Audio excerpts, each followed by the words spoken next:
Hello everyone, আসসালামু আলাইকুম। আশা করি তোমরা সবাই ভালো আছো। আলহামদুলিল্লাহ তোমাদের দোয়াতে আমিও অনেক ভালো আছি। এআর কুকিং হাউসের পক্ষ থেকে তোমাদের সকলকে স্বাগত জানিয়ে আজকে নতুন একটা রেসিপি শুরু করছি। ব্রয়লার মুরগির মাংসের ভর্তা। তো চলো দেখা যাক ভর্তাটা কিভাবে বানাচ্ছি। তো আমি প্রথমেই ব্রয়লার মুরগিটাকে ভেজে নিয়েছি। সেটা একটু কড়া করে লাল, লাল করে ভেজে নিয়ে আমি এটাকে আঁশ ছড়িয়ে নিচ্ছি। তো এটা যখন মচমচা ভাজা হয়ে যায় তখন কিন্তু এটা খুব সুন্দর ছড়ানো যায় আর এটা সহজেই হয়ে যায় যেহেতু এই মাংসটা একটু নরম। তো এই তো এগুলোকে আমি সুন্দর করে ঝুরা করে নিয়েছি। তো এইভাবে ভর্তা করার রেসিপিটা আমি আমার মায়ের কাছ থেকে শিখেছি। আর এই যে শুকনা মরিচগুলো আমি একদম লাল, লাল করে ভেজে নিয়েছি। তো যখন ছোটবেলায় খুব জ্বর হতো তখন আমার ছোট ভাই একদমই ভাত খেতে চাইতো না। তখন তার জন্য আমার মা এভাবে ২-৩ পিস মাংস ভেজে তাকে ভর্তা করে দিত। সে খুব সুন্দর ভাত খেয়ে নিত। তো তার কাছ থেকেই দেখে শিখে এই ভর্তাটা করা। এই পর্যন্ত যারা আমার কাছে এই ভর্তাটা খেয়েছে তারা মাশাআল্লাহ অনেক প্রশংসা করেছে। তাই ভাবলাম আমার Facebook আর YouTube বন্ধুদের সাথে একটু শেয়ার করি। শুকনা মরিচ আর পেঁয়াজগুলো ভালোভাবে লবণ দিয়ে মুথে নিলাম। এখন এখানে আমি দিয়ে দিব সরিষার তেল। তো যখন আমাদের জ্বর হয় তখন কিন্তু মুখে কোনোটাই খেতে ভালো লাগে না, মুখে রুচি থাকে না।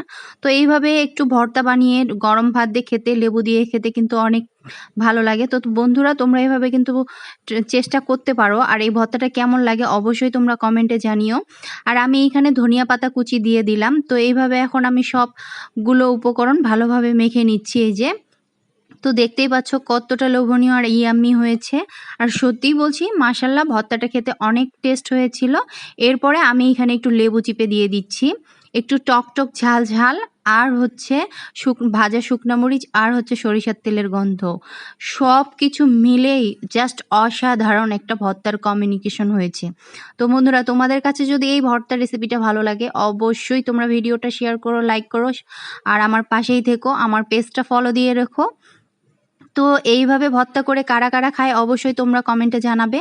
আর আজকের আমার এই ভর্তা রেসিপিটা পুরাই আমার ছোট ভাইয়ের জন্য। সে যদি এই ভিডিওটা দেখে থাকে অবশ্যই তুমি কমেন্টে জানাবা ভাইয়া যে তোমার কাছে কেমন লেগেছে। আর এখন তুমি এই ভর্তাটা মিস করো কিনা মায়ের হাতের। তো যদি মিস করে থাকো অবশ্যই তুমি কমেন্টে জানাবা। এই যে ভর্তা আমার হয়ে গিয়েছে। এখন শুধু এটার সাথে ধোয়া ওঠা ভাত আর এই ভর্তা। আর কোনো কিছুই লাগবে না। অনায়াসেই ১ প্লেট ভাত খেয়ে ফেলা যাবে। তো এই ভর্তা বানানোর রেসিপিটা যদি বন্ধুরা তোমাদের কাছে ভালো লেগে থাকে অবশ্যই তোমরা কমেন্টে জানাবে।